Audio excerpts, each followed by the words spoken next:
Picture this. You're standing in the security line, boarding pass in hand, bag already through the scanner, feeling completely at ease.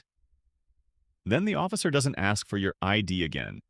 He asks for your phone, not your passport, not your boarding pass, your phone.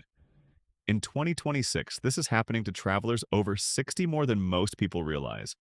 And it isn't random.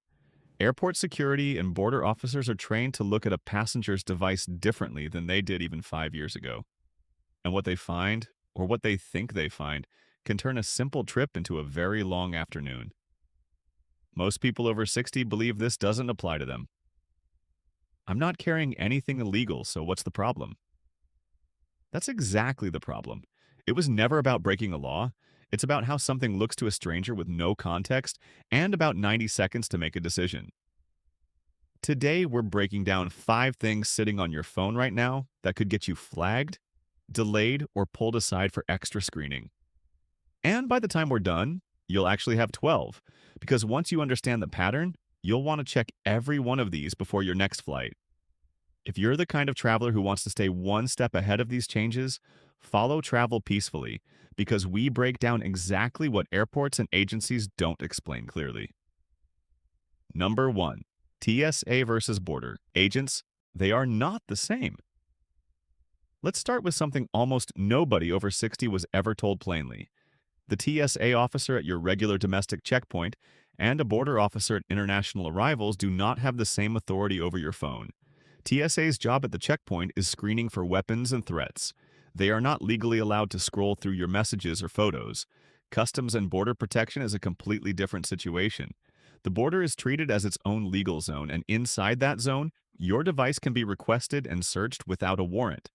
For U.S. citizens, you cannot be denied entry into the country for declining to unlock your phone. But it can be held, sometimes for several days, while it's reviewed. If you're traveling with a green card or as a visitor, the stakes are higher, and refusal can mean real delays. Here's the part that matters most for our audience. Many travelers over 60 assume that because they're not doing anything wrong, none of this applies to domestic travel.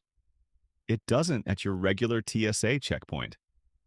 But the moment you're flying internationally, even to visit grandchildren abroad or take that retirement cruise excursion, different rules apply the second you land. Number 2. Old text threads and political conversations. This is the one that catches longtime phone users off guard because many of you have had the same number, the same group chats, and the same running conversations for years. That's exactly the risk. An officer reviewing a phone isn't reading for tone or friendship. They're scanning quickly for anything that looks like a red flag. An old political debate with your brother-in-law, a strongly worded comment about a news event, a joke that made total sense in the moment, but reads completely differently out of context. All of it can shift how fast someone forms an assumption about you. The fix isn't complicated. Before an international trip, spend 15 minutes scrolling your most active text threads and family group chats.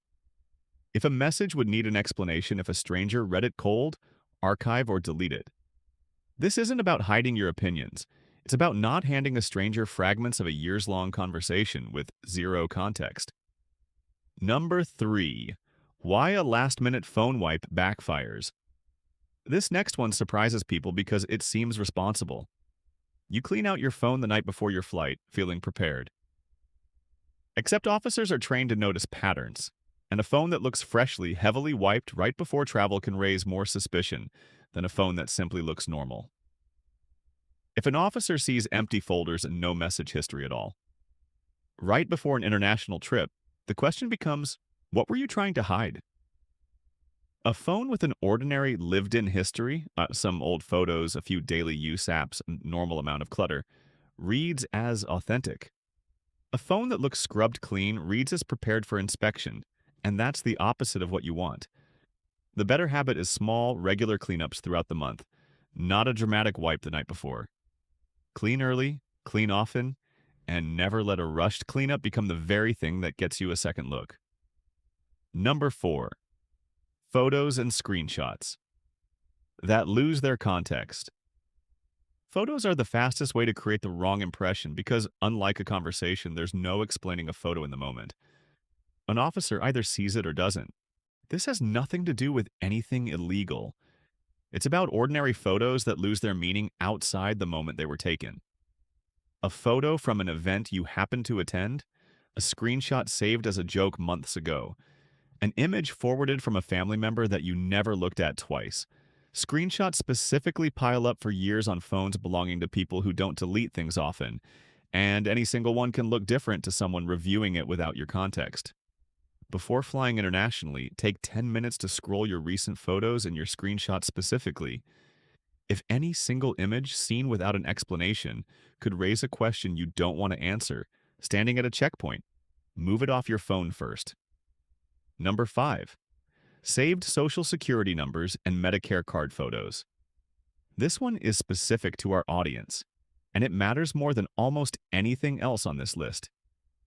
Many travelers over 60 keep a photo of their Medicare card, their Social Security card, or a note with those numbers saved directly in their Photos or Notes app for convenience at doctor's appointments. That convenience becomes a real liability the moment your phone is lost, stolen, or reviewed by anyone other than you.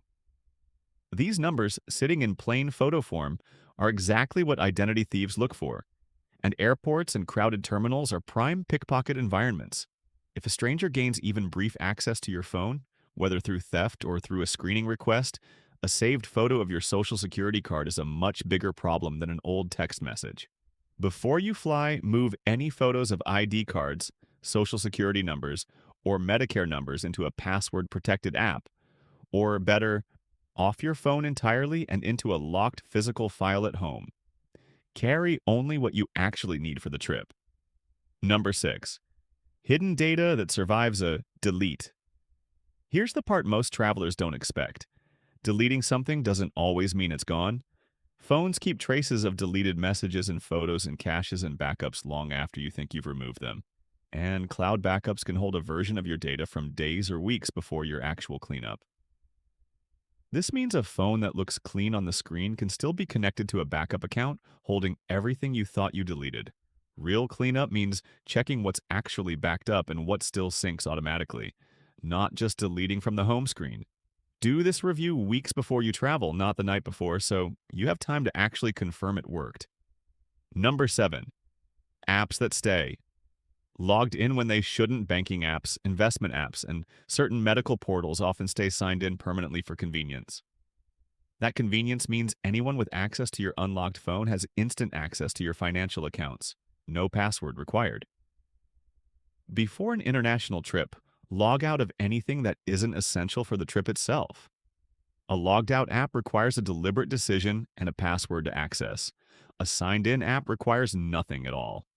This single 5-minute habit closes one of the largest gaps between what you think is protected and what's actually sitting wide open. Number 8. Contact names and family nicknames that read strangely out of context. Every family has them, a grandchild saved under a silly nickname, a group chat named after an old family joke. None of it means anything to you or your family, but an officer scanning a phone reads names and labels literally, with no relationship or history to make sense of them. This is one of the easiest things on this list to fix, and one of the most overlooked. Take a few minutes before an international trip to glance through your contact list and group chat names. If anything would need an explanation read "cold by a stranger," a quick rename costs you nothing, and removes one more reason for a routine check to take longer than it should. Number 9. What to actually say if you're asked to unlock your phone. This moment catches people off guard because almost nobody rehearses it. The most important thing to know is that staying calm and polite matters far more than being clever or defensive, because your tone shapes how quickly the whole interaction ends. You're allowed to ask a clarifying question, such as whether this is a request or a requirement. For U.S. citizens, refusal cannot be used to deny you entry into the country, though your device can be held temporarily for review. If you're not a citizen, the situation carries more weight, so know your specific status before you travel. A simple, respectful response works best. State that you understand the request and ask what the specific concern is, rather than reacting defensively. Avoid arguing and avoid raising your voice. Officers notice behavior as much as content, and calm cooperation combined with a clear, respectful boundary moves you through faster than resistance ever does. Number 10. Medication lists and prescription details. Left unsecured. Many travelers over 60 keep a running list of medications, dosages, and prescribing doctors saved as a note or photo for quick reference, which is genuinely smart travel planning. The mistake is leaving that list unprotected in a general notes app where anyone who picks up your phone can read your full medical history at a glance. The better approach is keeping that same list, which is genuinely useful to have on hand for airport medical staff or, in an emergency, inside a locked notes app or a password-protected file, so it's still accessible to you in seconds, but isn't sitting in plain view for anyone else who happens to unlock your phone. Number 11. Public social media posts and location check-ins. Public posts tied to your real name, especially ones with location tags, are increasingly part of what gets reviewed during any heightened screening. A vacation check-in from months ago, a comment on a news story, a photo tagged at a specific location. None of it was written with a border crossing in mind, but all of it remains visible and searchable. Before you travel internationally, do a quick privacy check on your social accounts. Tighten anything that's public to friends only for the duration of your trip. This is a 5-minute task that prevents old, forgotten posts from becoming the unexpected center of attention during a screening you expected to be routine. Number 12. The 30-day cleanup habit, not a night before panic. Bringing all of this together, the safest approach is never a rushed cleanup the night before your flight. It's a steady habit built over the month leading up to your trip. In the first week, review your photos and screenshots in small batches. In the second week, review your contacts, group chats, and saved ID information. In the third week, check which apps stay logged in and which sync automatically in the background. In the final week, do one last light check to make sure nothing new has slipped back in. This gradual approach means your phone never looks suddenly wiped. It simply looks naturally maintained, which is exactly the impression you want walking into any airport, domestic or international. 12 things and none of them about breaking any law. TSA and Border Authority, understood. Old political threads, cleared. A rushed wipe, avoided. Old photos and screenshots, checked. Social Security and Medicare numbers, secured. Hidden backups, reviewed. Banking apps, logged out. Family nicknames, renamed. What to say if you're asked to unlock your phone, rehearsed. Medication lists, protected. Social media privacy, tightened.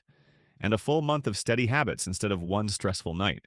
Preparation is what separates a smooth trip through security from a delayed one, and your phone is now just as much a part of that preparation as your boarding pass and your ID. If you found this useful, follow Travel Peacefully for more of what airports and agencies never explain clearly, because your next trip should be about the destination, not about explaining your phone to a stranger.